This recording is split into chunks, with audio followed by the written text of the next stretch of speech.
KRKZ Chinook. Oh, that's me. I'm like, what are you doing? Like looking at where the hell's that sound coming from? It's the weirdest radio sting ever. It's 94.3 Astoria. It's been a while since I've talked about sound design and Stranger Things. It has been a while since I've talked about the sound design in Stranger Things. So long that I don't think I've ever talked about it. I mean, you literally did make a passing mention.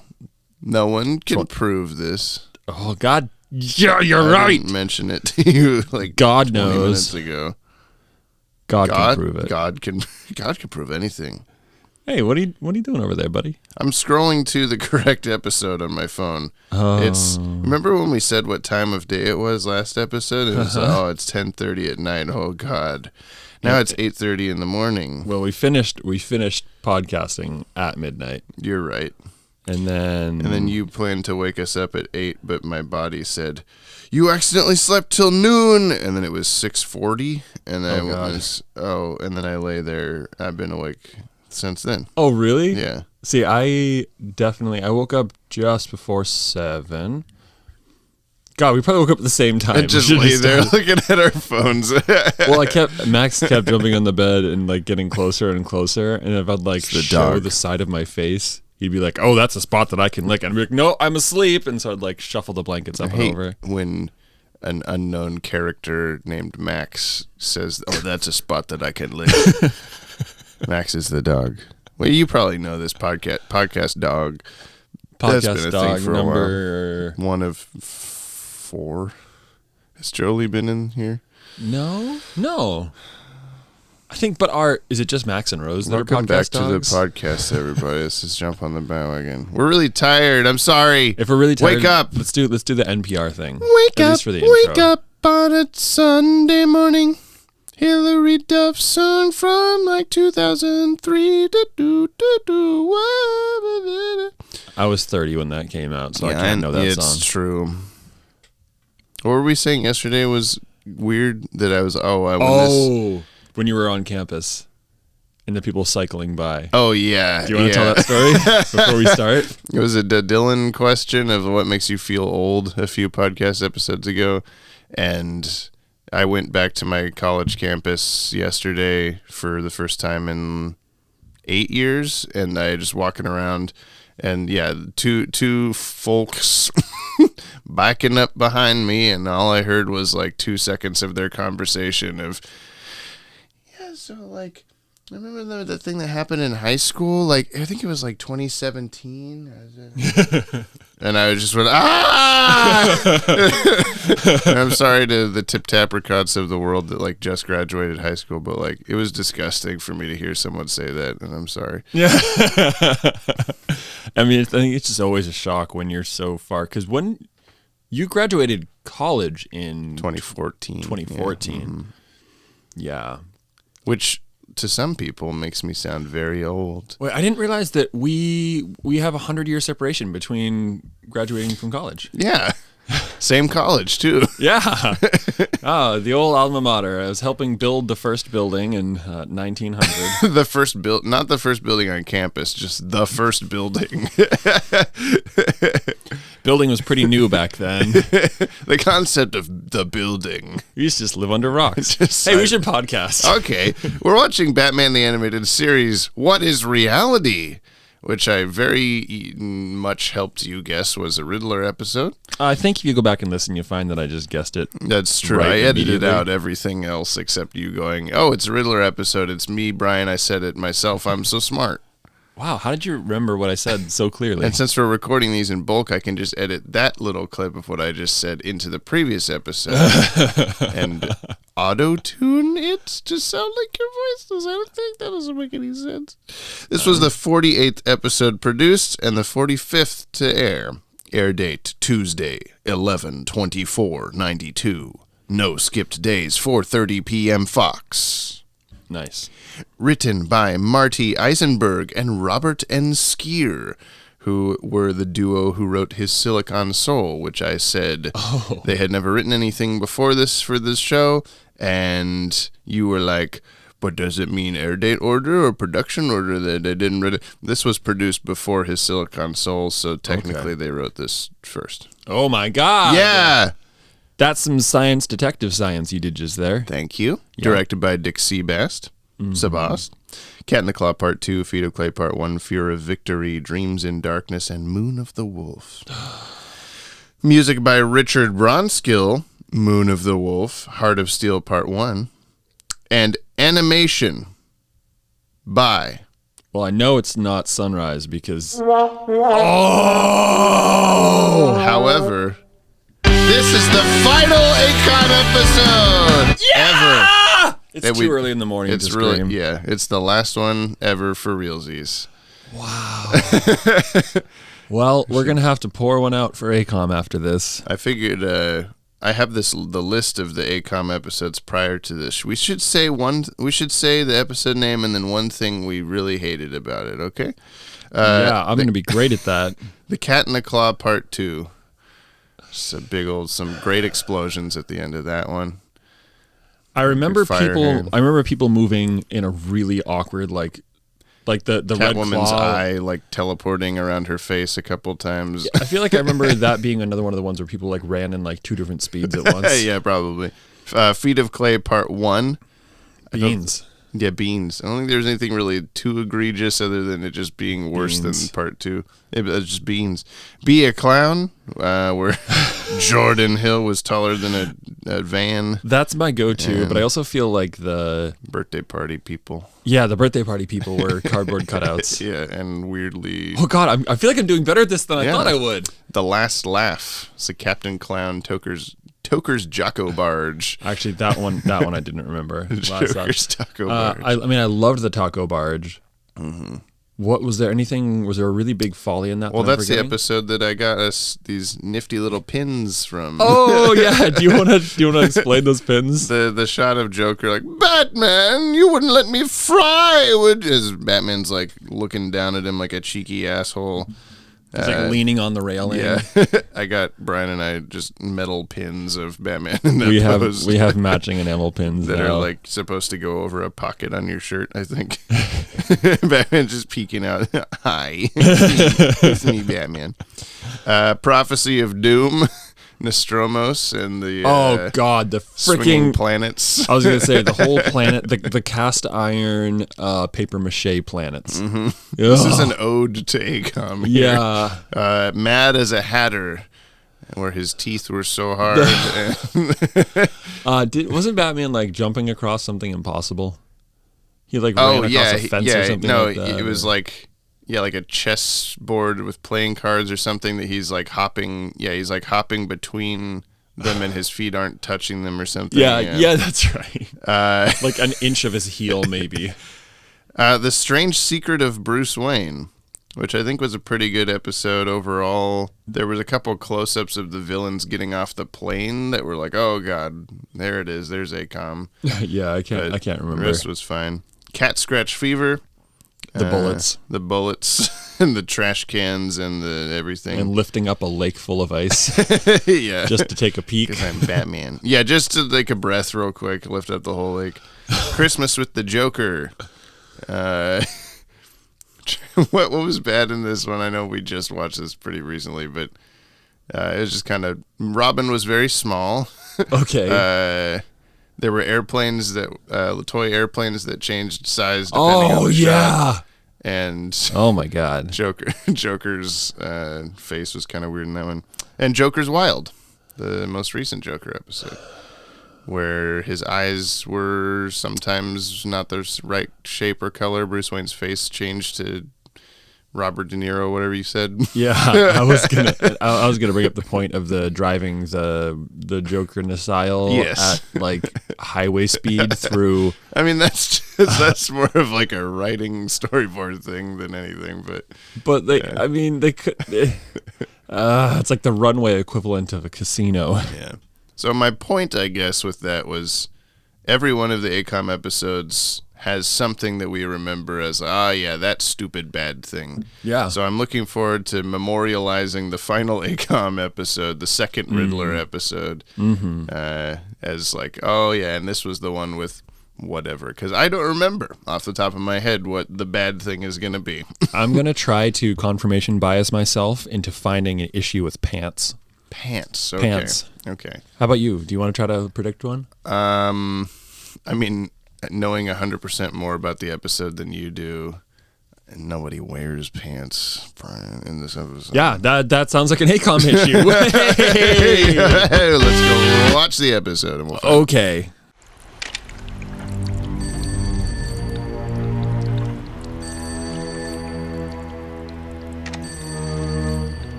Ask me no questions, I'll tell you no tales. Another riddle, Enigma? It all makes sense when you add it up.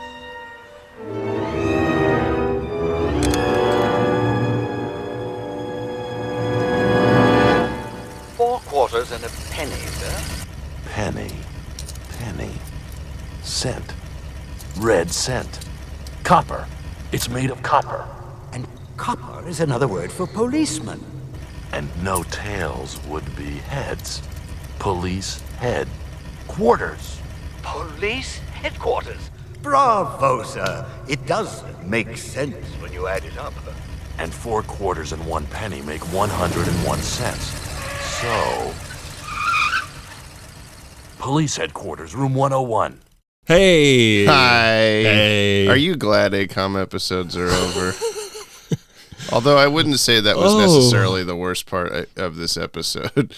Although I don't really know what the worst part was. You know, Black and White Robin was pretty bad. We rewound twice We did. for animation errors. Yeah. Did you catch that? Nope. Did you catch that? Nope. I'm gonna have to go look. I hate how I hate how this podcast, to someone that like, maybe this is the first episode they're listening to. Yeah. And like, I want to put forth, in case you missed the gimmick of the podcast, because I am bad at reminding people, Brian has never seen any of these episodes. I'm showing him for the first time. I have seen all of them more times than I can count, except for the bad ones like this one that I've only seen a couple times each because why would I revisit it? But this podcast is not intended to be a like bash Batman the Animated Series podcast. It just so far has sort of been that because we're in the bad zone still. And like, the bad zone has lasted longer than I originally anticipated. When I first rewatched the show with my wife, I'm like, oh yeah, I remember like these really early episodes are kind of slow and the animation's a little weird and whatever. But then after the first, 5 or 6 episodes, it's fine. We're 45 episodes into the show and we're still, I don't think that the clunkers will ever 100% end throughout this whole thing. I mean, they can't all be zingers. Yeah, clunkers and zingers, that's how you rate them. But just like, again, I don't think this episode made me mad about badness, but it was just like close. I don't know if it was a product of how long we've been awake before we watched it. But like entire scenes went by and I'd be like, what happened in that scene that I just watched? Yeah. Like you think you said that too. It was the fight scene. Yeah. It was like the thugs we or whatever. started. Yeah, we started. Oh, and we can talk about that later. Yeah. Oh, yeah. Tell me what happened in this episode. If you can remember at all. Riddler. Again, how did the episode start? I can remember Stock the title market card and stuff. There were riddles. Oh yeah, town. there was the guy running. Yes, impossibly impossible. You liked his pants. I did. His pants. He had a problem with his pants. I don't think you noticed any other pants things the rest of the episode. I gave up after probably 5 minutes. Confirmation bias doesn't always work, I guess. Yeah, there's like a dude running and he's running in place and then he goes, oh, hey, I need to take money out of the ATM, and like a riddle comes up and his bank balance goes to 0 and he's still running in place and now he's all upset and And the stock market is crashing and closing early and all this stuff. And you get to find out that the Riddler is like messing with every computer in the world to, I don't know, I guess like mess up money, mess up that one guy's bank account, apparently. Yeah, he's up focused DMV on records. some random dude, or maybe it's just anybody that banked with bank. Yeah, bank. Bonk. Bank. I say, when you're like, bonk, because that's what you say for the intro every time. And I just went, as if it explodes like the intro into that guy and kills him. That would have been a very... What is this? Gorilla, whatever. Huh? Stupid machine, give me... He pressed the blow the bunk up button. Hey, whoopsie. Cancel this bank. Okay, so Riddler is making a comeback. An impossibly large box, impossibly delivered. large, is somehow delivered through the front door of the police station. It's a virtual reality machine. It fucks people up when they do stuff with it. I don't know how else to say that. The rest of the episode, basically, they realize it's a virtual reality thing.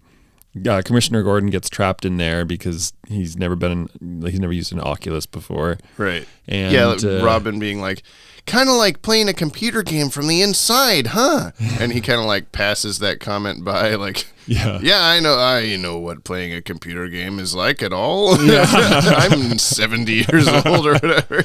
I've got an Apple II Plus on my desk. I'm well familiar with computer gaming. When he says like, look, Batman, the Riddler's deleted all of his files. There's nothing. And he like turns the screen around and there's literally nothing on the screen. I thought that's what they were trying to portray. And then in the last 5 frames of the thing, it says file not found. And then it immediately cuts to the next shot. Like, I think that was supposed to come in a little earlier there, but you know. I mean, I feel like that's a really basic computer. If you type in like Edward Nigma or whatever, which I guess to be fair, it's like the police database. Yeah, to be fair, that is a lot of how like old computers worked. But there was something on the screen to tell you like what you were typing or how you were searching. Or anything at all. File not found. Oh, I guess the file's not found. A mouse cursor even. Something. Did it have a mouse? I mean, earlier computers didn't. I guess it might have not. Really early computers. Back when I was, middle-aged, In man. college, yeah. In 1914. Oof. That's when you used, what are those things called? The slidey abacus? Mm-hmm. That's technically a computer. Abacus Finch. What else happened in the episode? That was a moment, but I chose not to. The silence spoke more volumes. So Batman went into VR. It solved a bunch of not riddles. Played chess, rode a Pegasus, but crashed through space, I guess. It crashed through space. Had sledgehammer hands and made multiples of himself, and then won because Edward Nigma couldn't think more than 32 times. The end. Yeah, Batman knew that's how the program worked, was through Riddler controlling it with his mind. Did he mention that? Was that a riddle? There's a lot of just like stuff that happened in this episode. There was a lot of stuff. Do you want to what did they say in the official synopsis? It's actually surprisingly short, nicely short. Oh, hold on. Oh, mm-hmm. You gotta play the short guitar. Yeah. It's been so long since I played it. I was learning, and now I don't remember anything I was learning. Well, you have about 3 seconds to figure it out. Seeking to prove once and for all that what? Seeking to prove once and for all that his is the superior mind. This sounds so dinky and bad in the background. The Riddler lures Batman into a riddle-solving contest inside a computer game of virtual reality. In the course of solving the riddles and escaping the Riddler's traps, Batman learns that he is able to manipulate the virtual reality landscape much like the Riddler does. With this newfound power, Batman causes the Riddler to lose his concentration. As the virtual reality background collapses on Riddler, his superior, in quotes, mind is thrown into a state of catatonia, perhaps for all time. Wait, is that what happened? I guess. Do you remember the funny joke I made that you'll realize now is a funny joke at the end of last episode where I said, what do you think Riddler's going to do in this episode? Last episode, he put Batman and Robin in a big game or else a guy would die. And then in this episode, he put Batman in a bigger game or else a guy would die. Yeah. Wow. The stakes were ever higher. Yeah. I mean, it kind of felt bigger in a way. But I really liked that the Riddler. Well, maybe he's not smart anymore. I like that he's like smart enough to like introduce the Riddler, and then kill him or whatever, right? Or just put him in a catatonic state forever. Of catatonia. I feel like this is one of the episodes that doesn't age super well in terms of like predicting technology or whatever. Because I mean they got VR. Yeah, but it's not.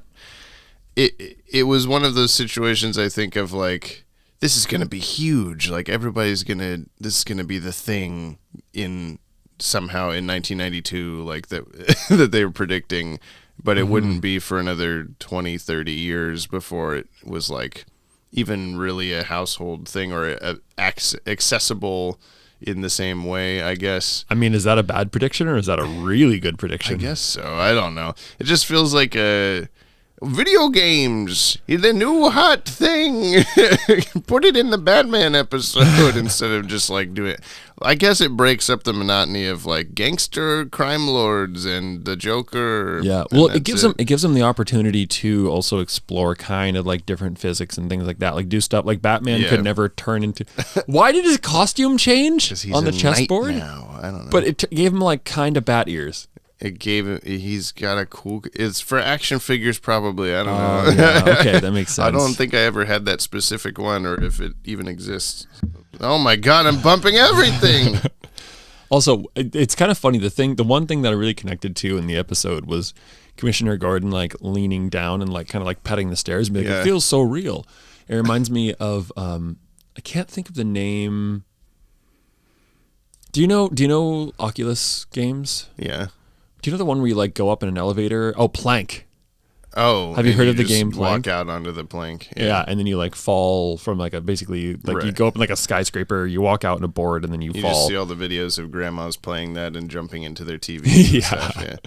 Jessica and I have a Oculus now. Headset, and we've been just playing Beat Saber mostly. Yeah. But then she also downloaded Myst. It was like a early 90s computer game or whatever. They made Myst for the... I need to play that when we come by. That was one of my favorite games as a kid. She's been pretty hooked on it. It's so good. It was way ahead of it. I imagine it looks terrible now. Maybe they like reskinned it or something. It's actually basically exactly what it used to look like on purpose. Like it just as geometrically flat and nothing like...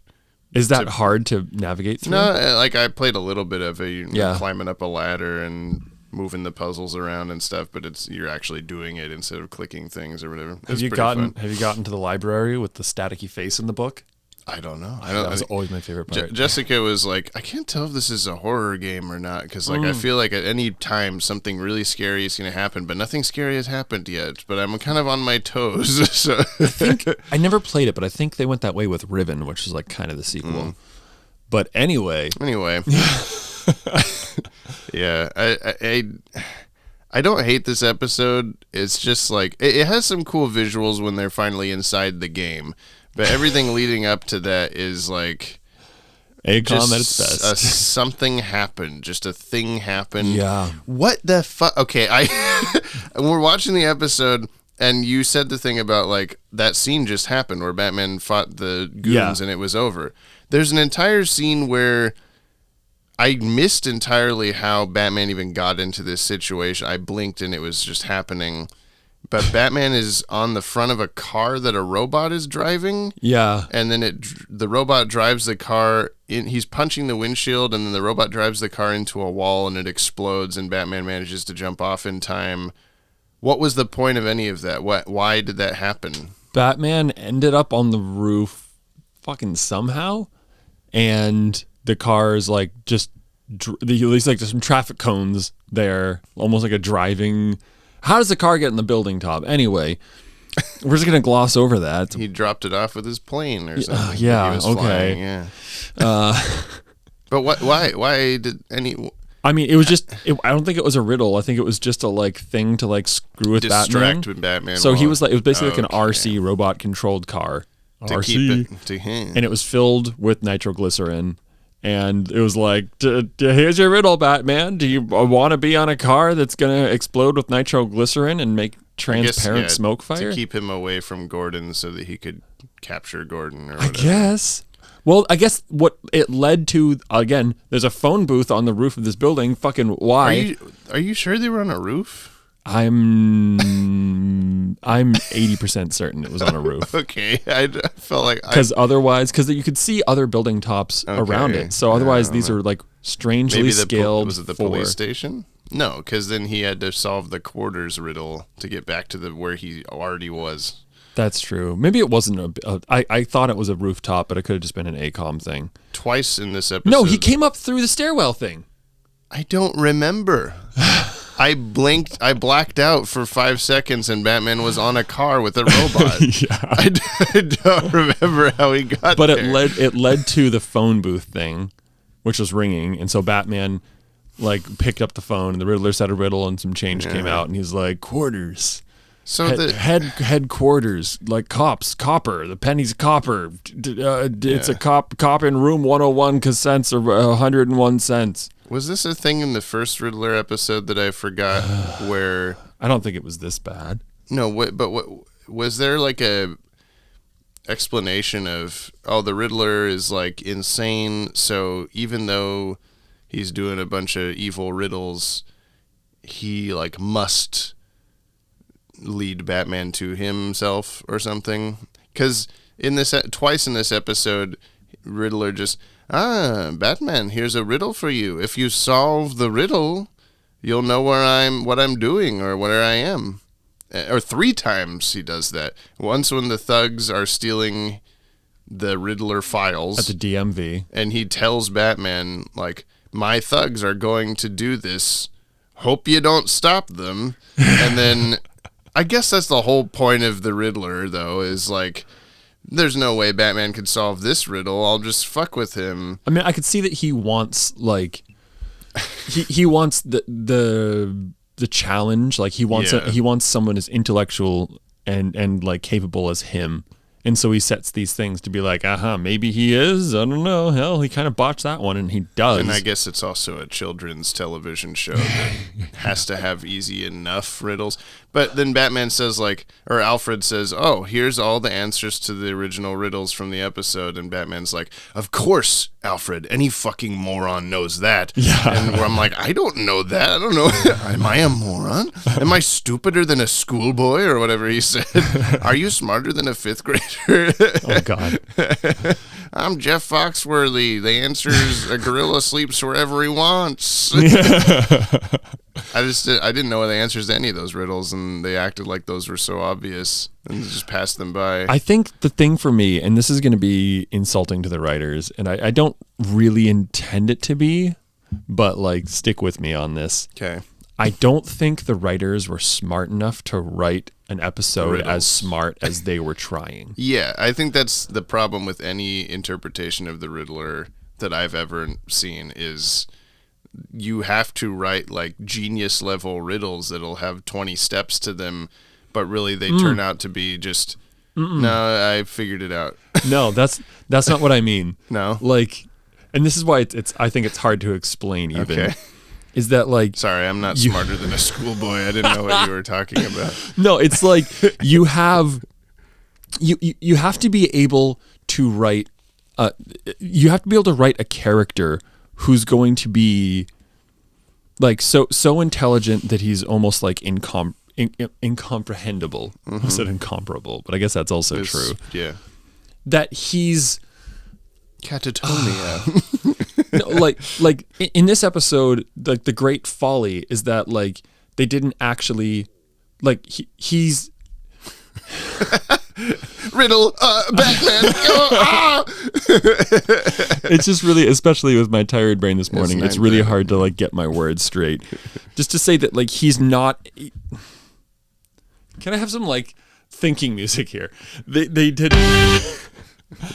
didn't think enough, like from the perspective of somebody who's smart enough to set up these things and to think 20 steps ahead of Batman, to always have these riddles going that, oh, maybe you can figure out this one. Can you figure out this one? Can you figure out this one? But he has no end game. Yeah. If someone actually has this, and I brought this up in the last Riddler episode as well, is like, what was he getting at? Okay, so like, kill Batman, I guess. But that's the thing. It's not that like if he was a true genius, if he was as smart as he was to conceive of all these things and to put these people into a crazy virtual reality situation and to get through all this stuff, he would have to. Yeah. Certainly he would have had some end game. He would have had some. Okay, if you get this, you know what, Batman, this is your reward.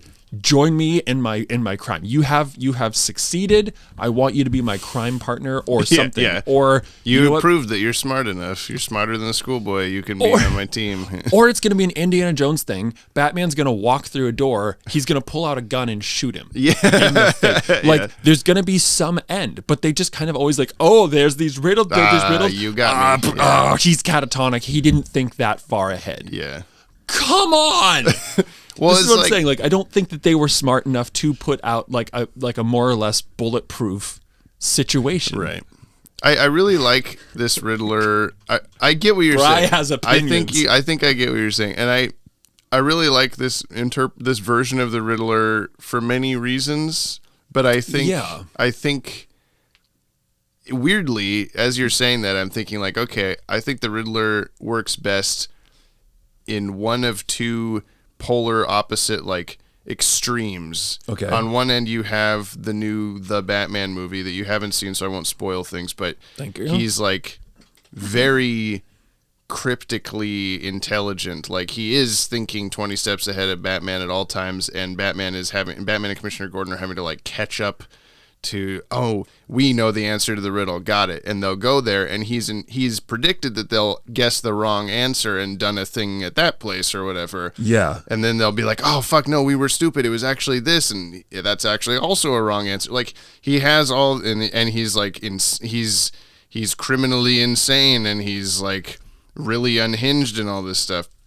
Or you have Jim Carrey, who is doing basically what this Batman animated series Riddler is doing, but to an even higher level or lower level, I don't know, level. Of just like, here is a riddle, fuck, you solved it. Here is a riddle, shit, you solved it. Here, because he's a crazy cuckoo Jim Carrey man, Joker guy, where like that you can sort of understand because he's not necessarily trying, like he's still trying to kill Batman or whatever, take over the city, whatever stupid thing he was doing, I don't know. Yeah. I don't remember. But where he's just so Looney Tunes that it doesn't matter if the riddles don't lead anywhere, like you're talking about with the cartoon version, right? Because he's just a crazy clown man, or he's the sadistic what's his name? Zodiac killer. Like those are the two options, I think. And Batman the Animated Series is like somewhere in the middle, but doesn't quite do either great, I guess. Also, I love John Glover as his voice, and I love the character design. Yeah. But I don't know. I am starting to sort of see what you're talking about. It's like, oh yeah, he's just kind of there. Like, I'm sorry to be such a negative voice. Like this is part of what I'm liking about the podcast. Is like, okay. I'm sort of like, I'm both like, hey, yeah, look, Brian, cool, Batman. You like me starting to like Batman more? You know more about Batman. And you're also reverse, like, Jamie, did you notice how this is stupid? Also, why didn't Batman just go onto his computer, click east 3 times, and just go where the Riddler was? What if Batman solved, or Alfred, whoever, solved those riddles in the wrong order, and he went to the MVD? Most valuable dry mate. Also, why this is maybe a really big wrench I'm throwing into the works. Okay. Why is he bothering to solve these riddles at all? from the previous experience, he'd be like, you know what? This is only ever going to send me into a trap. I see. I understand where he's going with this things. I'm not going to play along. Yeah. Why doesn't he just be that like? Would just piss Riddler off, and I guess, yeah. Yeah, like you could just go freaking arrest him or whatever. He'd be like, oh, you know what? I bet he's at the World's Fair. Let's go there. Well, and also, it's worked before. Batman's just done that before. He's just gone to where the bad man is. Yeah. The bad man. The Riddler in the Arkham video games is also never like the bad guy of the game. He's just this omnipresent, like, because one of the things in those is you find Riddler trophies throughout the game. So there's just these glowing question marks that are always like, this one's hiding behind a bookcase and I found it. And there's always just like thousands in the game. Yeah. And once you like, you'll occasionally run into the Riddler, but he's never like the present villain of the game. He's just kind of always just sitting in somewhere waiting for your thousands of hours of game time before you finally, here you are in my room of electricity, and better shoot the batarangs in the right order or else you can't get out. Oh, you did that? See you in another 6 days. Like, I don't know. There's like, you have to write him very specific, I think, to be like any sort of threat. And you're right that like at least these 2 episodes of him have been like, what's the point? Yeah. He stopped. Like that was the one part that I didn't understand about like Riddler telling him exactly what to do. Is like Batman he left the police station. Okay, Robin, you and Commissioner Gordon figure out this computer. I'm gonna go solve this other riddle or whatever he did. Yeah. He leaves, and then presumably he was going to come right. Okay, I solved that riddle. Now here I am. I'm back at the police station. Instead, he has to solve a riddle that the Riddler leaves him that leads him to the police station. The room that I left. Yeah. That room. That's where I'm going. I mean, why? Like, at all points, like I guess it means the Riddler was leading him there on purpose. Like these are the steps I need you to take in order to do the thing I want you to do. But can we talk about plot holes where like Robin could have been like, hey, Commissioner Gordon, like on a radio, be like, Commissioner Gordon's trapped, come to room 101 at the police station. Like there's all these things that I feel like there's just, it requires and I'm reminded of, and God, if Jenny ever actually listened to this, she'd be appalled. I used to work at a theater. Number? I do. It's 867-5309. Yeah, you know. The executive director of the theater I used to work at down in California was like probably a literal genius. And the stuff that she would write and the way she would interpret plays and things like that was always like this. It's like what I'm wanting out of the Riddler character. Okay. Because she was just so smart. And she could, the Riddler. Yeah.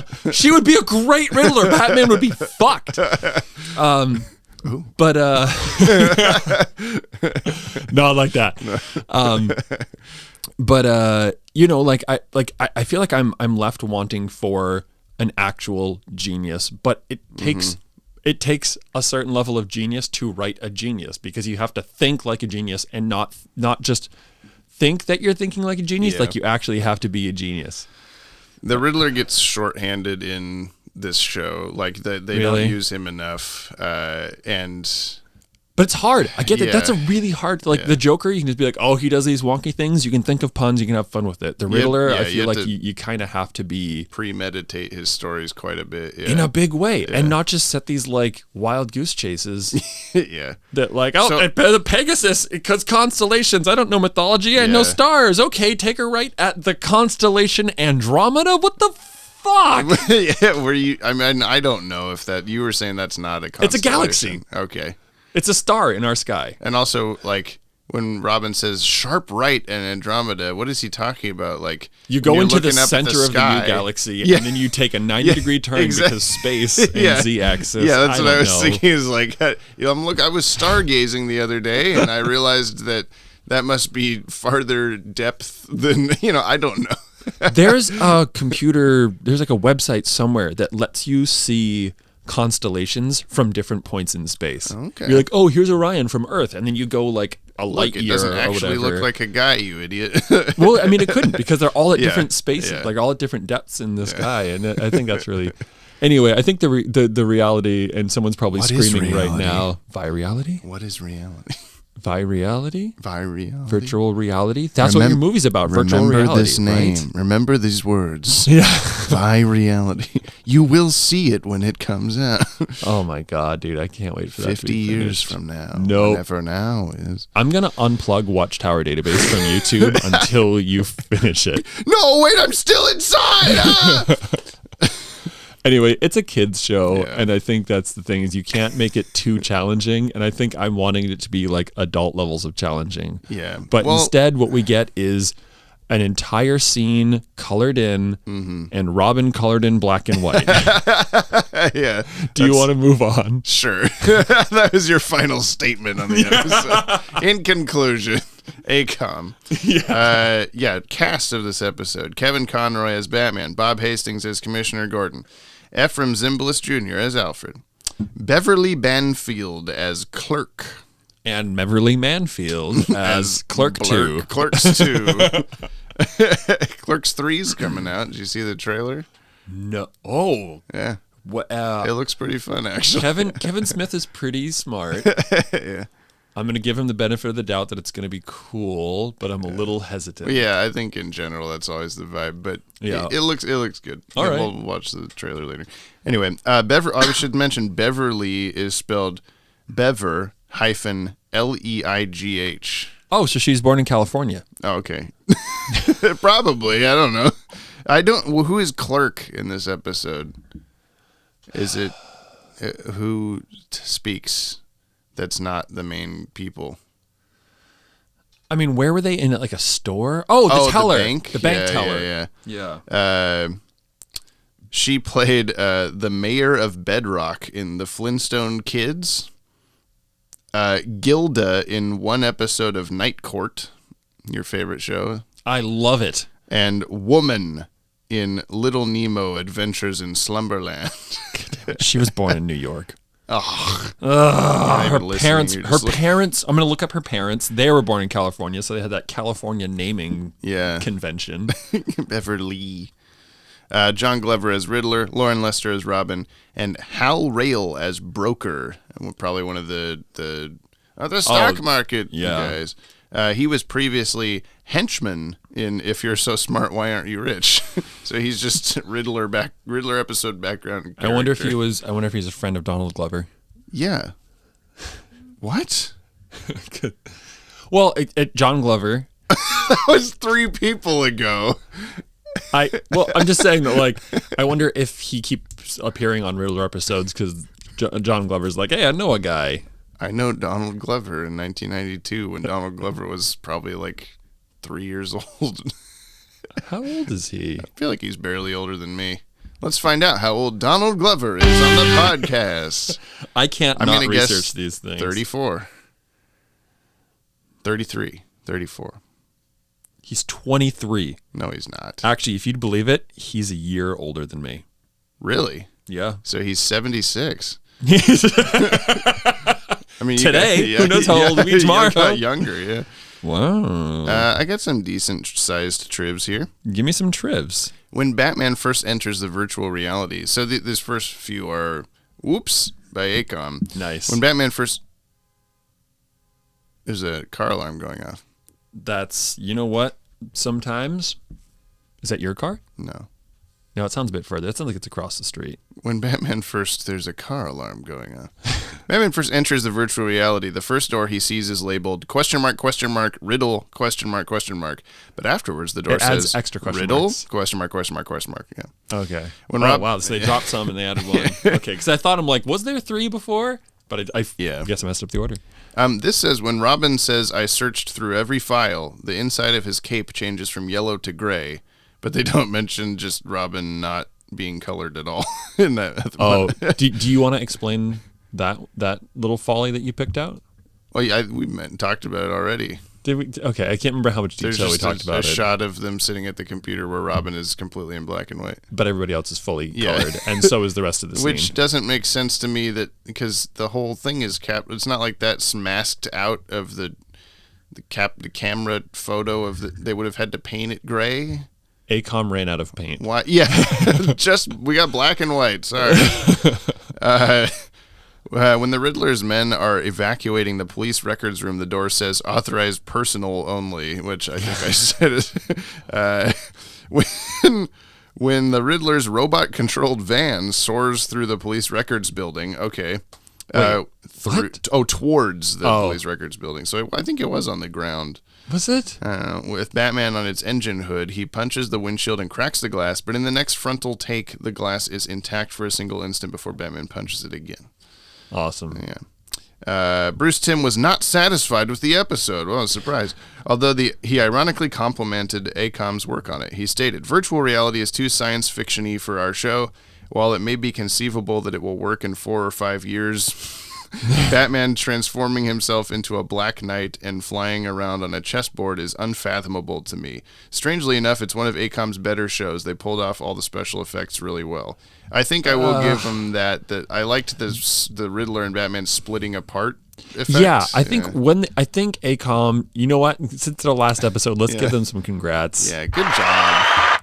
On just that little bit. I think like when they got into virtual reality, I feel like they did a really good job, actually. Like, I do feel like... Yeah, the MC Escher stairs and stuff, considering their roller coaster perspective and things like that, like, they did a pretty good job. Yeah. I'm pretty sure Dan Reba designed the split apart people style. Oh, really? Of how to do that.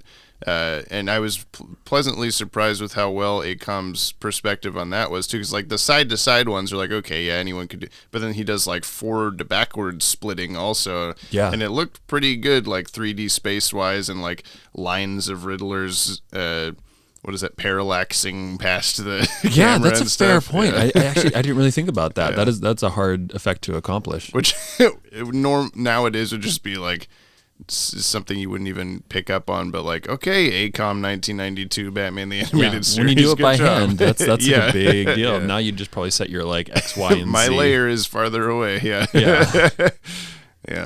Yeah. Batman, I like his kind of Dark Knight costume thing, even though it's very cheesy and weird, but it's one of those like, oh, I like drawing Batman. It's a cool new costume. I want to draw it. That's a cool new action figure I'm going to buy. Yeah, hopefully. The chessboard stage of the virtual reality world was adapted into the second stage of the Riddler level in the Super Nintendo game The Adventures of Batman and Robin. That's happened a few times with this. Ooh, but Batman's like... What? I think Batman's like riddle in air quotes solving ability, where it's just like... They're like, oh, chess. And then Batman's like, wait, 4,096. That's like 64 squared or whatever. Yeah. It's like, come on. Well, that's one of those things that I feel like is... Or how many spaces there are on a...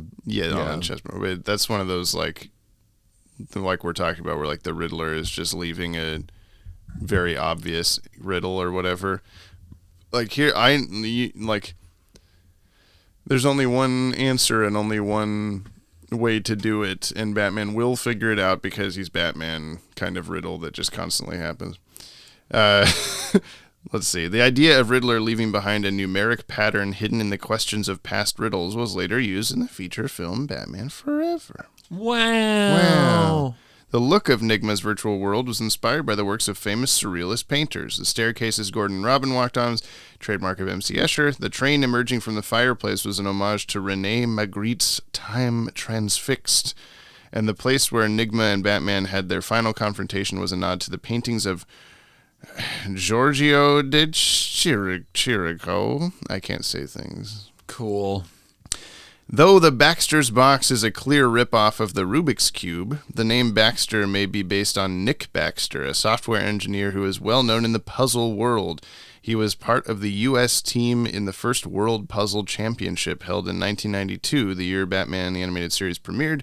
He has since served as captain of the U.S. puzzle and Sudoku teams and has run a number of websites dedicated to puzzles, including an auction site for rare mechanical puzzles. His personal collection holds over 3,000. I mean, that's actually pretty cool. Yeah. It's also, I just had a weird realization that, like, I didn't know that the Baxter's box thing was supposed to be a Rubik's Cube. And Robin in the episode mentions that he, like, solved it in 38 seconds. Sledgehammer.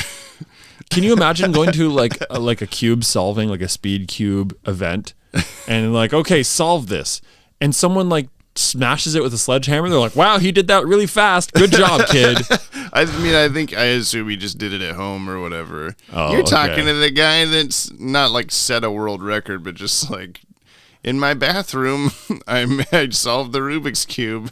Don't tell anyone that I slammed it into the mirror and shattered the entire. But I did it, and I put it back together.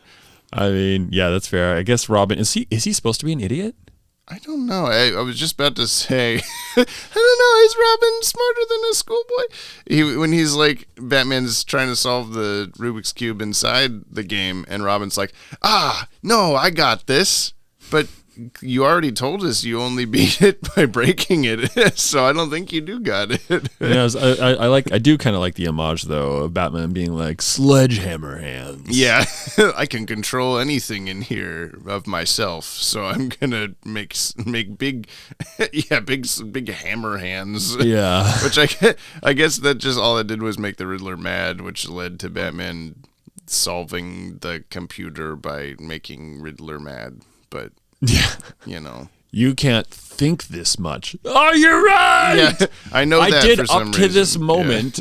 Yeah, it was fun. And everything was fine. Another visual thing I like was Riddler's like floating head with his little glove hands that are just floating next to him. It was kind of like, what's the hand in like Mario 64? Stuff? Yeah, what is that? The it intro has a name. screen. Yeah, I feel like it has a name. The hand, the Master glove hand. Sure, is that? I think in Smash, I think that's what his name is. That's what it reminded me of. That's all I wanted to say, okay? Okay. That's the end of Trivs. Okay. What do we give Batman's usefulness in this episode? He followed all the riddles and solved them or broke them. I know. Oh, I feel like we didn't mention when Batman threw a battering at the guy and then it stuck in the wall, and then when the guy looked over, Batman was 2 feet away from him. Not even. Why did he need to throw a battering? Get his attention. If I'm close, if I'm farther away from you right now than Batman was from that guy when he threw a battering. Yeah. Anyway, I mean that's a really the thing for me was like, in order for him to throw that, he would have basically had to like accidentally punch the guy. Yeah. And how did the guy not notice that? I know he was like on the other side of like a drawer, like a file cabinet drawer, but also wait, height. How does all that? Oh boy! If you pulled out the file cabinet, out a file cabinet that was at eye level enough to block his, and thank God they were the same exact height, view of Batman. To block his view of Batman, he wouldn't have been able to look down into the filing cabinet to see the files he was pulling out. I think Batman was just supposed to be in the dark, not necessarily hidden by the file cabinet drawer. But that's what happened.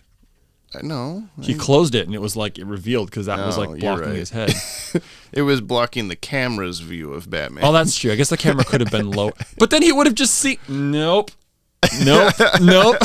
He would have seen the camera. He looked right in the lens and said, whoopsie, Batman's standing next to me. Batman broke the fourth wall. Okay. With his battering. Let's move on. Yeah, the battering lodges literal. in the wall and it's in such a shape that you're like, he threw a mustache at it. Yeah. Anyway. Ripped off Wilford Brimley's black mustache and threw it into the wall. Give Batman a useful 3. No, I'll give him a high score because he did do all the stuff. I'll give him a 7.5. Baxter's boxes. No, that's not funny enough. What do you give him while I think of a better thing? You have to think quicker. Damn it! So I'm gonna meet you. I'm gonna meet you at 7.5. No, 7.6. 7.5. The constellation Andromeda out of 10. Okay, I'm gonna give him 7.6. I guess Riddler is now catatonic, and we're just gonna leave him there to die. Because if he can't move or anything, he's gonna starve or like dehydrate to death. Out of 10. It wasn't even like a lesson. Like I feel like a couple. I can't think of what they were, but I feel like a couple episodes of Batman have ended in kind of like his hubris was this, and he's defeated himself because he didn't think about that thing. He's a werewolf in the city forever. Well, yeah, then there's also that. But like the Riddler's thing felt like a moment that should have been like that, where they walk in and like, Remember the riddle from the start of the episode? It came full circle, but he didn't think of that. Instead, they're just like, well, see ya. we unplugged the computer while he was in there, and, well, I guess he's dead. Time to go. And they just, like, also the couple of riddles that were really stretching the, like, logic of the riddle, the police headquarters, and World's Fair exposition, and both of those you looked over at me with this deadpan, like, God damn it face. At the same time, some character would go like, jeez, for crying out loud, or whatever. Like, yep, us too. The World's Fair one is really upsetting because it's not even a riddle. It's not even a, like, you're just kind of like putting words together. You're like, these are a riddle now. I guess that one was the only one that makes sense to me, that Riddler purposely led Batman to where he is, because, like, if he wanted, like, but somehow he said that to Batman knowing that he was going to get himself screwed up and, like, melt his brain in his own computer. So this is what I'm saying. Yeah, so that Batman would find him and not let his body rot in there. But, which he does. Yeah, they do just walk out. I feel like there's a couple frames of them like, here he is, and they turn around and walk away. Yeah. There's no, like, putting on handcuffs and taking the thing off his head or whatever. Yeah. And is Commissioner Gordon with them in that scene at the end? Yeah, he's just a accomplice to them leaving his body there. So with that theory, he's gonna die. He's gonna start to rot. Someone's gonna smell him.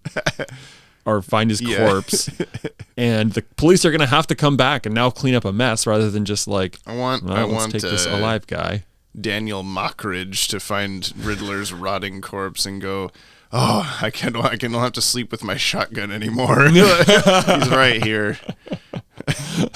That's a good point. That was Batman's usefulness. Do we put this on the top 10 or the bottom 10? It's not a top 10. It's not a top 10. I don't think it's bad enough to be a bottom 10. Again, it's close. It's fun. I think if you're watching as a kid, you're going to be like, oh man, all this cool stuff happened. They went in virtual reality. Whoa. But, yeah. It is funny how I started this podcast episode saying, like, we're 45 episodes in and there's just still a bunch of bad episodes, and yet we also have both top 10 lists full of such good episodes that we're like, we can't bump anything off. Not this one didn't beat him, this one didn't beat him. I wonder if there's a weird bias because, like, being surrounded by clunkers, you get good one, you're like, it's on the top 10. Yeah, it's so good. Yeah, I think some of most of our top 10, if not all, like actually good. Yeah. But I also feel that is very. I'm just glad we're done with AKOM. Yeah, forever. Bye, AKOM. It's been pretty funny. That's our little quote for the graphic or something. Yeah. Bye, AKOM. It's been pretty funny.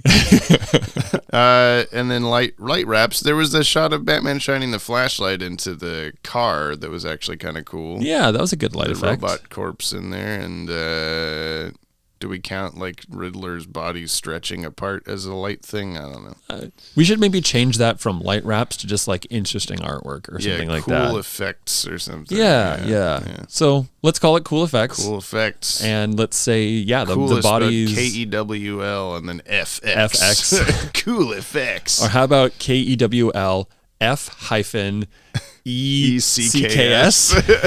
Cool effects. Cool facts. Cool facts. That's great. That's but what yeah, the podcast is all about. Yeah. Cool facts. Cool facts. We're just a couple of cool facts. Like Scarloey. We're going to go to the future now for some Yoppie Mail reactions, voice messages, all sorts of stuff. Soon will be the mail, and James might sing a thing, or maybe he won't. Mail. Yep. They have to hear that twice. Yeah, sorry about that. Let's just get right into it. No, waste no time at all. Mail time. Batman. Oh, this is What is Reality is the episode we're inside of right now. Oh, good. I didn't think of anything fast enough. Yup. Nice. I want to just sing the it. song. Can I just sing the song ever? Is it okay, listener, if I just go back to singing the song? I think we can just change it. Like, I think, like, maybe when we end... Oh, no, we already ended season... Have we ended season 1 of Batman? Yes. No, we ended season 1 of Jump on the Bat-Wagon. But don't tell anyone. That's next episode. Oh, is it? Spoilers. By next episode, I'll compose you a brand new Mail song. Oh my God. And then you won't have to sing it all. Well, I don't think you'll do that. That's the challenge now. You must rise to the occasion. Ooh, I could probably... Yeah, especially because Kimmy was saying, listener, hey, we're in the past, the future? Where are we? We're in the future. Days of future Brian. Okay, so in this future, I'm currently just outside of Sacramento, California. Neat. Yeah. And when this podcast comes out, I'm going to be driving back to Big Bus with... Listening to the last 3 episodes that you haven't listened to yet. Oh, that's a good point. But Kimmy has. So I'm down here. I'm down here with Kimmy. And we're doing some kind of like fam business stuff. Mm-hmm. And then we'll be driving back to Big Bus. And she was saying, oh, hey, we could listen to the podcast on the way back, which is going to be funny because she's going to be next to me in the car hearing me say this. So, hey, Kimmy, look at that thing over there. That's like every time that I say, like, oh, Jessica will be mad at this thing. And then when we listen to that, I get to turn to her and go, like, and then when we get to this, I'm going to turn to her and go, Are you going to... see? Do you want to say something like a thing to Kimmy specifically? Hi, Kimmy.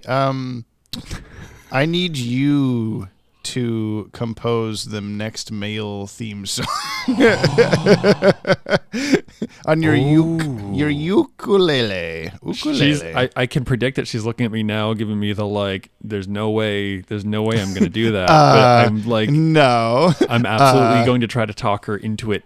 Both here, like on the speakers coming out of the car, and in the car. I'll probably pause it right about now. And then, like, you know, Unpause so I would have just it, convinced her to... Yeah, so we're good to go now, right, Kimmy? Yeah? Okay, all right, sweet. Great, thanks. So, anyway, real quick, you were asking me before we start. I'm currently wearing Batman You're ears wearing upon some my head. very pointy Batman ears. They're very tall and very pointy. I could probably kill someone with these. Yes. Although they're 3D printed and they're so brittle that I've been afraid of them just snapping when I accidentally touch them. Oh. So what the deal is, I came across a store on Etsy that was selling like 3D printed like devil horns for like e-girl streamers. You see? And I was like, hey, can you just like turn those sideways and make Batman ears? And they were like, yeah, we can custom 3D print some Batman ears for you. And I'm like, sweet. And they sent me the rough draft, and I was like, well, you know, I have some ideas. And then I sent along the Justice League Batman model sheet as like this is what my channel's about. Maybe base it off of these. Not remembering that compared to the Batman the Animated Series ears, the Justice League ears are like 3 times longer. And okay. So technically they succeeded, but now I just have very long Batman ears that I'm like mildly embarrassed about. If they were just these little stubby Ben Affleck nubs, I'd be like, oh, cool. Yeah, there's just that little Batman flair. These are so fucking obvious.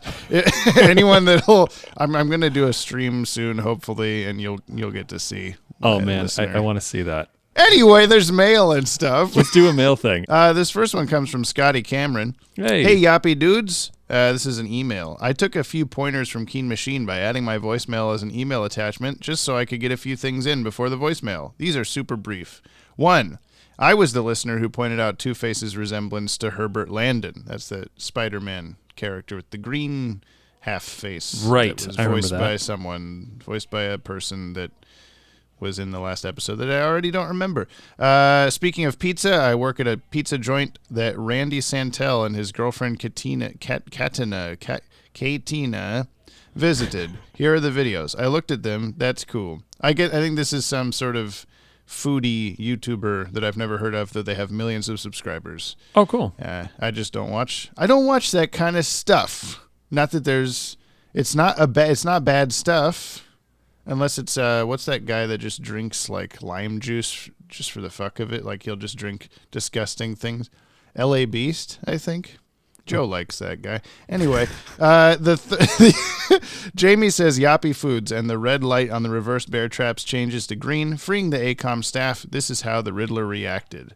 And this is it's just audio, but it's a picture of the Batman Riddler. Okay. No. This was not how it was supposed to go. I don't know. You cheated. Yeah. There's no way you could have guessed Yoppie Foods that quickly, Yoppie dudes. Well, I've cooked up the riddle this time you can't cheat your way out of. So let's see how much attention you paid to that hallway Batman walked through. And Brian has to answer the riddle. And if you don't, Maddie and Dylan will remain trapped in that virtual reality I put Gordon in, and their sock puppets will be scrubbed from the internet. Interesting. So, here it is. I Scrub am a those G.I. socks. Joe character who is a ninja commando who does not speak. Cobra. I appeared in Batman 0 Point as a guest character. And my name refers to rolling 2 ones on a pair of dice. Snake Eyes. Snake Who Eyes. Snake am Eye. I? I don't remember that G.I. Joe character. Well, neither do I, because I don't think either of us really have watched G.I. Joe. I Cameron. definitely spent some time with G.I. Joe when I was a kid, but like I know like Cobra is like the only name. That's the first thing that came to mind. Yeah, there's no way we could have gotten the answer. It's so unobvious. Wait, but if if I answered wrong, so then Oh yeah, you answered. Maddie and Dylan yeah. would be trapped in the. They're just. You Should pulled I the should I plug. answer incorrectly? You already did. It's too late. Oh yeah, okay. Whoops. Sorry, friends. We went up 4 points in Mexico TV reviews. I just wanted to let you know that. Awesome. 4 places. We also have a new review on Apple Podcasts. Oh, hey. This comes from Trek BR. Okay. Awesome, fun show. This is such a fun podcast. I found it because the guys on Watchtower Database said they have a podcast and immediately loved it. The guys never take it over seriously, but drop cool facts about the show while having a good time. I grew up with the DCAU shows and movies and look forward to when... ... Oh no, I have to press a series of buttons to reveal the entire thing. Oh God. Okay, I grew up with the DCAU shows and movies and look forward to win each episode. Oh, keep up the fantastic work, guys, and thanks again. Thank you for the review. 5 stars. Oh my goodness. Nice. Also, I'm wondering.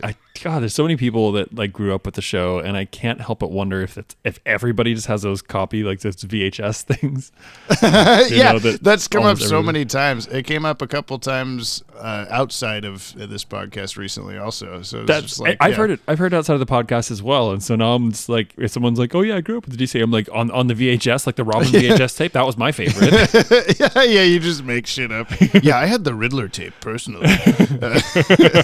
You just have like a chance of I had the Catwoman tape. There was no Catwoman tape. Fuck! You figured me out. This one comes from the Sewer King. Oh God! And I went on to the email is hardacts@gmail.com. So it's not. It's like I couldn't figure out who it is. Amazing. But it's from the Sewer King, and it's written in a Sewer King sentence structure. Oh boy! What is reality? Hey, Yoppie dudes, it is I, your master, your teacher, your leader, your king. Eat this. Episode number 1, Off Balance. A good Batman episode doesn't have plot holes, but one did. You had several plot holes. You know what happens to episodes and plot holes, don't we, Yoppie boys and girls? I think Off Balance needs to see the light, and sometime in the light will make Off Balance a good episode.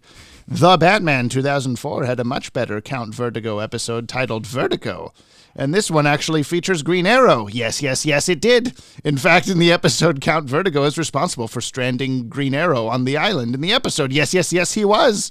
It actually uses Vertigo to introduce Green Arrow.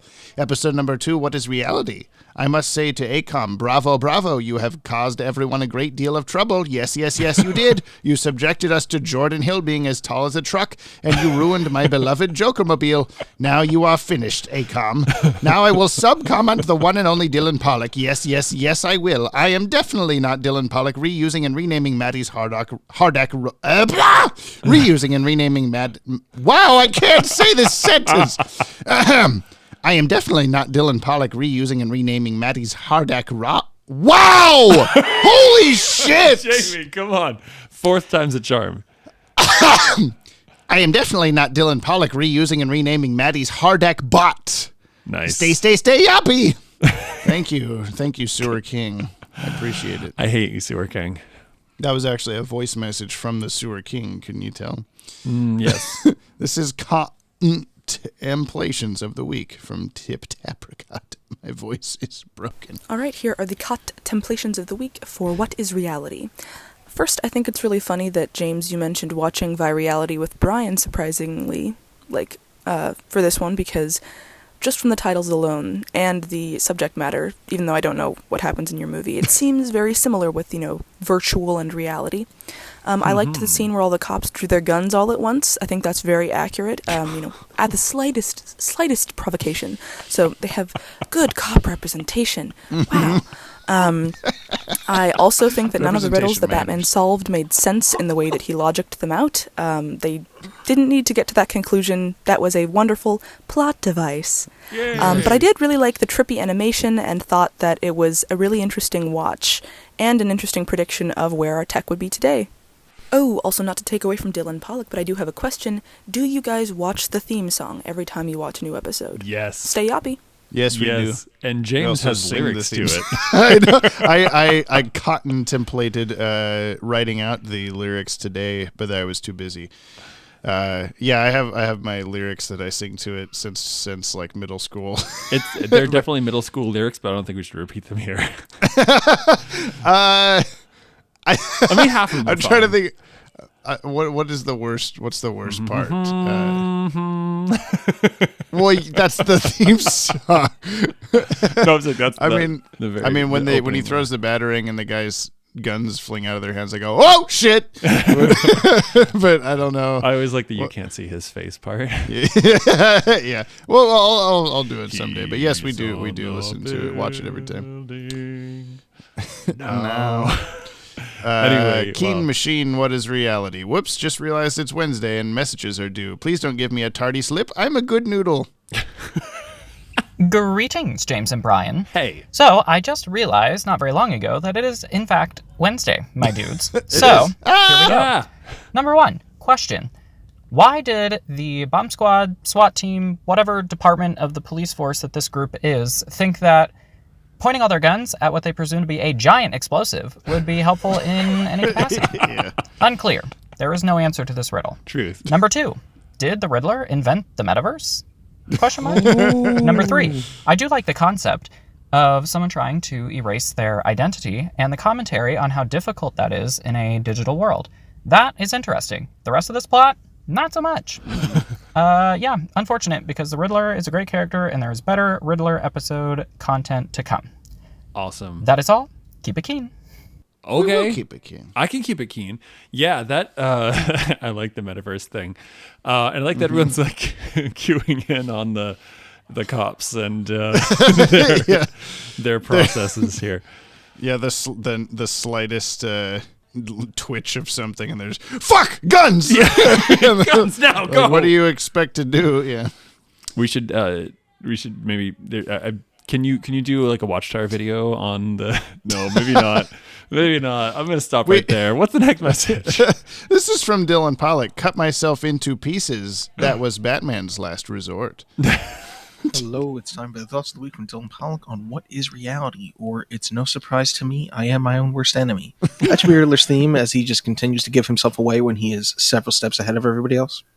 I really want to know, how in the world did Edward Nygma remotely make a payphone give specific change? You're the engineer, Brian. Is that a possible thing? I really don't think so. Totally. I also love the media pressure in Gotham that the journalists at the beginning are asking Commissioner Gordon questions all the way to his office, literally right outside the door.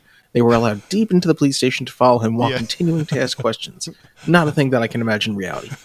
And finally, the question of the week. Reality? James' favorite part. Yay! So, what video game or game in general have you guys played the most, since this game was really centered around being trapped in a game? Because I feel like I've spent a lot of time in several sports games like Madden or things like that, or playing Batman, Arkham Knight, Arkham City, those kinds of games. What's yours? For some reason, at first, I thought that this was a question that had already been asked, but I think it was like which video game would you survive or something like that? Yep. Which is a different answer because I've probably logged more hours times Halo. 100 in Halo than any other game or the various Halos. And but I would not survive Halo unless I was Mr. Halo himself. So I would have logged. I'm like, there's like 3 possibilities. The one that's the least possible out of the 3 is Legend of Zelda Ocarina of Time. It's a game that I've just like binged several times, beaten several times. I just love it. I love existing in that world, and like it's very escapist for me, so I adore it. But realistically, and I'm dating myself here, either the zombies ate my neighbor. It's either Diablo 1 or 2. Probably Diablo 2. I do wish I could see like a printout of the actual hours I've logged in games, because I feel like as a kid I played Warcraft 3 like every day after school for years. Yeah. So I that's probably comparable, or like a handful of different N64 games that I played a lot as a kid, but I couldn't tell you which. If I seek out a game, it's a Halo game probably. I certainly logged some hours in like World of Warcraft, although I did play like Warcraft and StarCraft when I was way younger. But World of Warcraft, I played like longer hours every day, but for a shorter period in time. It was Did I tell you my Diablo 3 story of whenever I hate Diablo 3. Tell me about it. I haven't played it. This is the thing. Good. That's the moral of the story. It's not a Diablo game. Okay. Well, because the day it came out, I went to GameStop at the mall, and I just bought like a controller or a headset or something. I can't remember. But I had a GameStop bag, and I went up to the food court, and the guys, and it's like a sandwich shop that's not there anymore in the big bus, one of the big bus malls. Okay. And this like big like Italian guy at the front asking like, "Hey, you get Diablo 3?" I was like, "Oh no, sorry. I couldn't even finish my sentence." And he just pulls over the little microphone to talk to the back people, the people making the food. He's like, "He didn't get Diablo 3," and you just hear all this, "Oh!" It was really funny.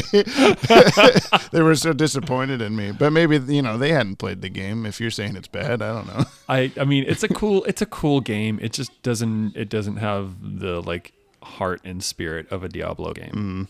So like they just kind of like bastardize, like, oh, this is kind of you like fight demons in the underworld, and we're gonna like bring this one character in, so then it's definitely a Diablo game, but it's like it's just kind of a cop out. It's like Doom. Yes. Doom. Yeah. Doom. Well, I mean, Doom is like, as long as it's a first person shooter, it's Doom.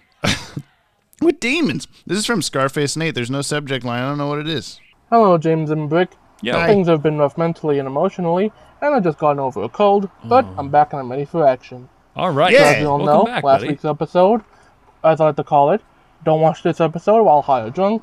You got a flavor of Ra's al Ghul, or Ra's al Ghul. I don't know. No one knows how to say his name at this point. I don't. Also, in my headcanon, everyone is dead in that episode. Also, if I had a nickel for every time someone ended up falling to their death off a clock tower in BTAS, I'd have like 3 nickels, which isn't a whole lot, but it's strange how it happened 3 times. Also, yes, James, it is the Great Mouse Detective with the villain falling to the death off a clock tower. I know you were wondering that in the clocking episode, so in case you didn't know, there you know. But now we move on to What is Reality? Or Batman vs. Technology. Also a dark ending as the Riddler ends up in a potato state, but somehow manages to escape in the next episode. Just like Redacted. Stay happy. Wow, thanks. Thanks for spoiling that for Brian. Yeah. Just like Redacted, but I'll tell you what happens. It's half redacted. All's good. Good. Last voice message comes from Jordan Blue Manman. Jordan. GCN and Musical Minute. Also, Wait, hold on. It's GCN. Oh, God, what? Yeah. Just want to say, Scarface Nate, hope you're feeling well and doing well and all that good stuff. Yeah. Don't be sick. Or Don't sad. be sad. It's GCN, Gotham City News with Jack Ryder. Tonight's top story, it must be Friday, because Gotham is in economic turmoil. I'm honestly not sure how our economy has lasted this long with this many supervillain catastrophes. There was also an explosion outside the DMV, and if I had to take a guess, Batman's involved. Ooh, Batman was also called down to GCPD headquarters, and I don't know what happened after that because they won't tell me anything. As far as I know, everything's fine. Now over to the music. I feel like they really missed an opportunity when they find the box in GCPD headquarters to have the ticking match up with the music, but it did not, and this frustrates me greatly. Same. In general, I also just really liked the ethereal sounds of the virtual reality. Yeah, you gotta have clock music, be it like 60 or 120 beats per minute, so it's like you can do the ticking. But nope. There was some, maybe it was like an Every Frame a Painting episode or something like that was talking about, I think it might have been like Wes Anderson or something, and how like always edit to the music. And that's something I try to do. Oh, but you have to, right? Yeah. It's like especially like when I'm working with Adam on something, if we're doing like a trailer, I'll have him write the music to, like, I'll lay out the idea. Here's the beats I want to hit in the beats, like music in the trailer, and then he'll write the music. Then I'll edit to the music, because if I just edit and say write music to this, it's not going to fit a tempo or like a pacing at all. So right, yeah, I have fun like editing to music. Like a hit on a cut is like, oh yes, thank you. And if it doesn't have, like, one of my biggest pet peeves is like a movie or a show episode that will end on like a pop song of some kind, and the cut to black for the credits is not on the downbeat of the of a measure of the song, like the chorus or something. Yeah. Like I'll be like, here it comes, and the chorus will start, and then it'll cut like 2 seconds later. Like no. You were supposed to tell you how to do your job. Yeah, come on, man. No, Anyway. I feel that in a big way, because that's like something that I do, and I don't know if this is like one of those weird like ADHD sync things that happens. Right. But like if there's a song playing and I'm like chopping vegetables or grating something, or like I am 100% of the time doing it on beat, whether I know I am or not. Because I have friends that'll be like, oh, hey, you're doing the thing again. I'm like, I didn't know it that time. I can't not walk to the beat of songs in grocery stores and stuff that are playing. That's actually a thing. Yeah. Oh, speaking of things. Back to Dylan's question really briefly. Yeah, you could absolutely, with just that was so long ago. With just some servo motors, you could absolutely just make anything kick out any amount of change that you wanted. Super Could simple. he remotely make it happen? Yeah, totally. Remotely or otherwise. These are comments on the Podtower upload of Jump on the Bat-Wagon episode 44, Off Balance, where Batman goes east. Did you? You did post on Instagram anyway, on a story for Watchtower, the little meme that Keen Machine made about that. Oh yeah, which is brilliant. Where could the villain's hideout be? The villain's hideout, Spooky Castle East. Yeah. This is from Kevin Ranke. Last. Nice. I love how much you love Battlestar and Star Trek, Jamie. Goal Madrid was a wonderful poll, and this podcast was 5 lights out of 4. Bow Sprightly, I'm from Connecticut, and I always see clam and seafood pizzas on menus. Never realized that nastiness is exclusively a Connecticut thing. I'm so sorry. That's gross. I'm so sorry you're in Connecticut. That's cruel. I don't have anything. It's my second least favorite state that I've been to. And before Oregon, Nebraska. Dear God, I had a bad time in Nebraska. MJ Barrett, heyo, I'm still here. Hey! I've been listening over on Spotify, so I haven't been circling back for comments. But I'm still listening every week and watching the episodes with y'all. As for this episode, I will say it's interesting that Talia was one of the few people that was able to unmask Batman without being prematurely foiled in the goal. So maybe Talia is the most efficient villain. Anyways, thank you for the shout out, Brian, Bree, and Jarlsberg. I hope you're staying yoppy. Those types of cheese. Weird cheese, boys. Cheese boys. Goose. This is a new one. Goose. Goose. Sup. I'm like 6 episodes behind. I'll catch up one day. Anywho, I wanted to slip in and say dibs on Beware the Creeper. You're 6 episodes behind where we were still taking suggestions for guest listeners. So by the time you catch up to this, I'm so sorry. Just got to episode 39. I'm going to just withdraw my request as I have hardly participated. Jordan's my favorite character in the podcast. Gotta stand the creepy man. Jimothy, I don't think you understand the full scope of the Minions movie riots. It was a total nightmare. Near young adult children screaming at the top of their lungs, bananas being thrown, hundreds of children probably scared for their lives. And for what? The meme? Or to scratch the sick banana-fueled itch to cause havoc? The world may never know. Oh. Yes, nearly to the most recent episode. That's okay. Yeah. So I guess it was more severe than people just dressing up. I guess so, yeah. Oh. That's too bad. I still haven't seen the movie.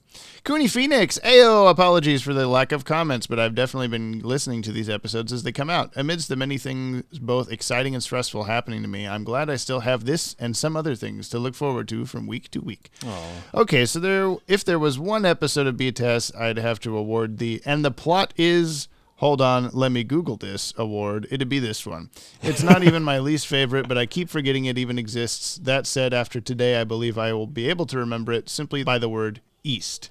As for what is reality, I find that one to be rather interesting. I especially like the way everything in the virtual world is in shades of red, a color that means many things, but in this case, I think is meaning tilts toward danger and urgency. Mm-hmm. Whether it was the intended purpose or not to use the color to create a slightly unnerving vibe, red was a cool choice to have there, plus red is my favorite color. Biking on What is Reality isn't the best episode. I particularly feel bummed about Robin getting sidelined, and obviously feels pretty dated, but hey, it could be worse. It could be worse. That's very true. Let us not forget the Sewer King. Yes. Lest us not forget the Sewer King. No. Tony Pops! Completely forgot what happened in Off Balance, so I had to rewatch it and still completely forget what happens in Off Balance. 4 Fievel Goes West out of 10 Batman Goes East. Well,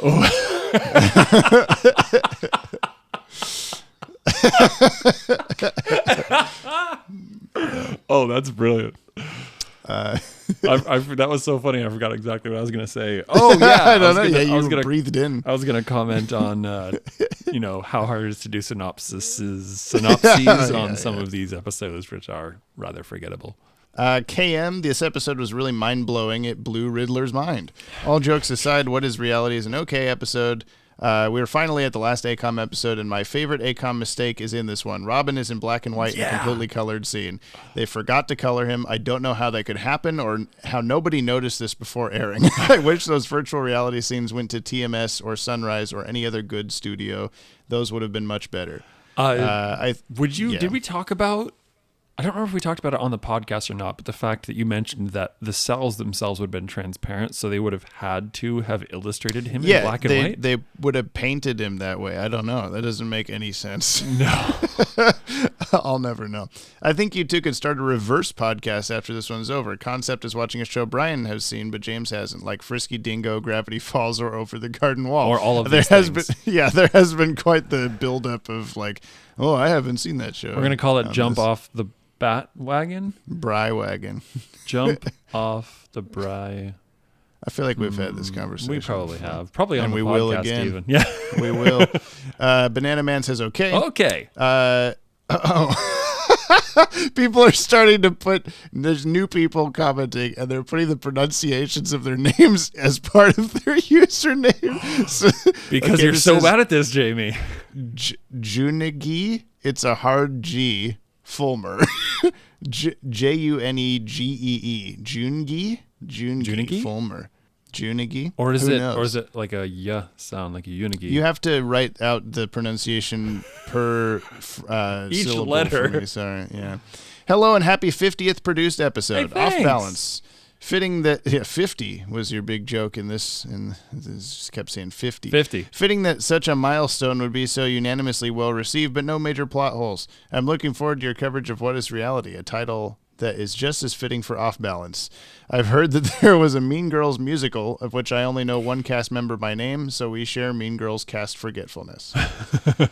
Maddie Washburn. Emma Watson. Yep. To which I replied, is what I was screaming at myself while editing. Batgirl Fangirl, what is reality? I have a series of questions. Does the Riddler's plan really make any sense? No. It's not like everyone will just forget about him. How come the Riddler is wearing the same clothes as 2 years earlier at the start?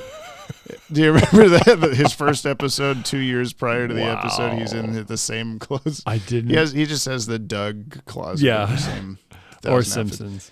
Yeah. Does the GCPD have Wi-Fi in Room 101, invented in 1997? Can you just hang a sharp right at Andromeda? It's a galaxy. Brilliant podcast, guys. One of your best. I so wish I could play a musical instrument after listening to Brian. 5 stars and 5 giant VR alarm clocks. Oh, gosh. Yeah, you're getting and people like the guitar, man. I keep telling you. One of these times I'll actually like try something rather than playing basically the same 4 chords. Yeah, and weird. You'll read the official synopsis while I fuck around on the trombone. I love that idea. I think you're better at trombone than I am at probably any other instrument I play. I don't know. I've never been good at like soloing just off the top of my head. So doing something like how you do the guitar for this podcast, but with trombone, would be probably a challenge for me. But I'll find out. We can try it. Eventually, yeah. And lastly, Mark Aquino, there's a saying in my family passed down from generation to generation, and that is this: humility, dignity, and kindness must always come first above all else. Hashtag Brian is Bay. Hashtag it's Dylan Pollock's world, and we just live in it. I'm Thank Bay. you, everyone. That's it. That's all I mean. I'm Bay. Yeah, Brian is Bay. You're just Bay now. That's another B name. We're just shortening the name. Yeah, I mean, we were talking about that. No one's called me Brother Broderick in quite a long time. I know. It's a little disappointing. And now people are just going to be like, sup, Bay? And I'll be like, yeah. Broderickles. Should we go back to the past, Samurai Jack? Yeah, but only if you sing the song. Brian is Bay. Back to the past. It's Dylan Pollock's world, and we just live in it. That's all I'm looking. That's what I'm looking at. I love it. I have to Perfect. sing what I'm Let's looking go. at. Okay. We're back. We're back. What's the movie subtitle, right? We're back. What? A dinosaur story. You got to know this by now. I've said it like 16 times. What? Okay. Thanks for listening, everybody. It's the podcast. If you'd like to reach out to us, like the fire hand at the end of the Cat and Claw Part 2, email us at Watchtower Database, the website, which is emails. The podcast is this podcast at watchtowerdatabase.com. Would I make that clear enough? Email us at podcast@watchtowerdatabase.com or send a voice message to anchor.fm/Bat-Wagon. We'd like to play it and listen to it on the podcast. We would. We would. You can also subscribe to the Podtower YouTube channel, POD Tower, youtube.com/thepodtower. Don't touch that screen. It's a touch screen. You'll fuck something up. Oh, it is a touch screen. It was a dust Trying to get the screen, dust and off now of it's a not dust screen. Mm-hmm. That was the wipe off dust sound effect. Cool effects. Anyway, every Friday these come out on places where podcasts are. Yeah. Next week's episode. And rate it if you can. Rate it 5 stars. All the 5s. Buy a thing if you can. Buy the merch. See, I feel like I'm the guy who reminds you to say that there's merch. Teespring.com/stores/DCAU Watchtower. Buy a Yoppie Dudes shirt. Yeah. Or whatever. There's a bunch of other shirts. They're actually really soft shirts. They're good shirts. Yeah. It's comfy. Comfy-ish. It's a comfy shirt. It's a comfy shirt. I'm not just saying that. I am just saying, but I'm saying it's it, true. but it's also true. Yeah, also true. The next week's episode is called The Laughing Fish. Wait, what? I've definitely heard you say that before. Because Keen Machine requested to be on this episode. Oh, right.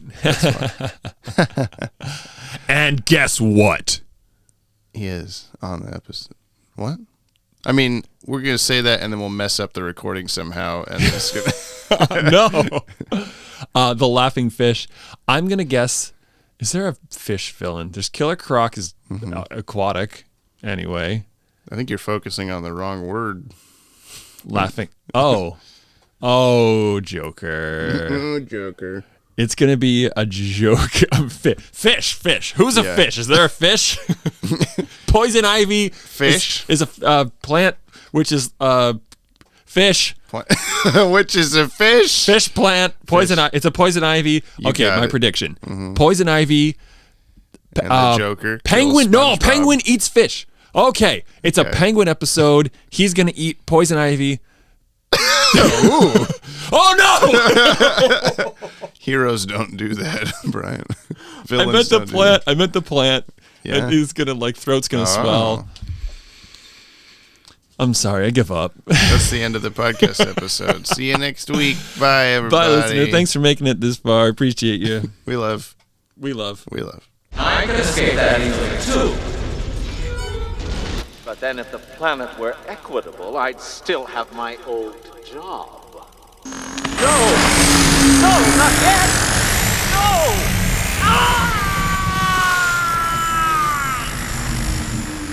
Looked like he suffered some kind of attack, like a sensory overload or something. But we'll never know for sure, because we'll never find him. Oh no? Come on. I think he left us a clue. If the planet were equitable, I'd still have my old job. Of course. If the world's fair, I'd still have my exposition. Oh, give me a break.